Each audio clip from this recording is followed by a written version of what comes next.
بسم اللہ الرحمن الرحیم. حیدر قرار آقا و مولا علی علیہ السلام کے فرامین نمبر 1. کتاب کا نام ہے غرر الحکام. قال علی علیہ السلام: الطاعت تعظیم الامامہ.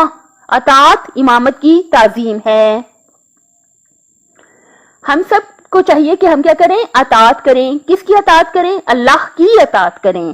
تو جو شخص بھی اللہ کی اطاعت کرنا چاہے گا وہ کیا کرے گا کہ وہ امامت کی تعظیم کرے گا. امامت کیا مطلب؟ کہ جو 12 امام ہیں ہمارے، جو اللہ کی طرف سے ہماری ہدایت کے لیے آئے ہیں، ہمارے 12 امام. جب نبیوں کا سلسلہ ختم ہوتا ہے تو ہدایت کا سلسلہ جو ہے امامت میں منتقل ہو گیا. اللہ کی طرف سے ہمارے 12 امام آئے ہماری ہدایت کے لیے. تو آقا نے کیا فرمایا؟ الطاعت تعظیم الامامہ. اطاعت کیا ہے؟ کہ امامت کی تعظیم ہے، یعنی امامت کو عظیم سمجھیں. جب ہم تعظیم کرتے ہیں کسی ہم امامت کی تعظیم کریں گے تو کیا کرتے ہیں کہ ہم پورے دل سے، پورے خشوع و خضوع سے انہیں اپنا آقا سمجھتے ہیں، انہیں اپنا مولا سمجھتے ہیں، انہیں اللہ کی طرف سے راہبر سمجھتے ہیں، اور ہمیں پتا ہوتا ہے کہ وہ ہماری ہدایت کے لیے آئے ہیں. تو ہم ان کی عظمت کو دل و جان سے قبول کرتے ہیں. اور آقا فرماتے ہیں کہ اطاعت جو ہے وہ امامت کی تعظیم ہے. جب ہم کسی کو عظیم مان لیتے ہیں تو یقیناً دل و جان سے جب مان لیں گے، پورے خلوص سے مان لیں گے، تو ہم اس کی اطاعت کریں گے.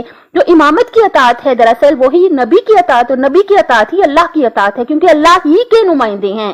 پیارے نبی صلی اللہ علیہ وسلم بھی ہمارے 1,24,000 انبیاء اللہ ہی کی طرف سے آئے ہیں ہماری ہدایت کے لیے. اور پھر جب انبیاء کا سلسلہ ختم ہوا تو 12 امام ہمارے اللہ ہی کی طرف سے جو ہیں ہادی ہیں، ہدایت کے لیے آئے ہیں، اور ان کی تعظیم ہی دراصل اطاعت ہے، اطاعت خدا ہے. غرر الحکم ہی سے ہے. قال علی علیہ السلام: الرعیۃ لا یصلحها الا العدل. لوگوں کی صلاح صرف عدل میں ہے.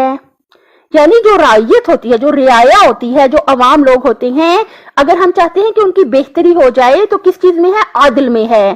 عدل کیا ہوتا ہے؟ دیکھیے، مساوات کا مطلب یہ ہے کہ اگر 5 لوگ ہیں ہم ان میں برابر کوئی چیز تقسیم کر دیں، اسے کہتے ہیں مساوات. اور عدل یہ ہے کہ جیسے بچے فرسٹ، سیکنڈ اور تھرڈ آتے ہیں تو ہم ان کے حق کے مطابق فرسٹ والے کو زیادہ، سیکنڈ والے کو اس کی جتنا اس کا حق ہے اتنا، اور تھرڈ والے کو جتنا اس کا حق ہے اتنا دیتے ہیں. تو اس کو کہتے ہیں عادل. جو شخص کے جس چیز کے قابل نظر آیا اس کو جب ہم اتنا دے دیں تو اس کو عادل کہتے ہیں. تو آقا علیہ السلام فرماتے ہیں لوگوں کی صلاح صرف عدل میں ہے. اور عدل کے مقابلے میں ہوتا ہے ظلم، یعنی کسی پر ظلم نہ کریں بلکہ عادل کریں، جس کا جتنا حق ہے اس کو اتنا ہی دیں. اور ہمارے اسلام میں تو بہت زیادہ پسند ہے کہ اگر کسی کا جتنا حق ہے اسے تھوڑا سا زیادہ ہی عطا کر دیا جائے تو یہ زیادہ اچھے اخلاق میں آ جاتا ہے. اللہ تعالیٰ سے بھی مانگ مانگ کے التجا کرتے ہیں، ہم جو بھی فرامین ہم پڑھتے ہیں، سنتے ہیں اور بیان کرتے ہیں، اللہ تعالیٰ ہم سب کو اس پر عمل کرنے کی توفیق عطا فرمائے اور قبولیت کا ذمہ لے.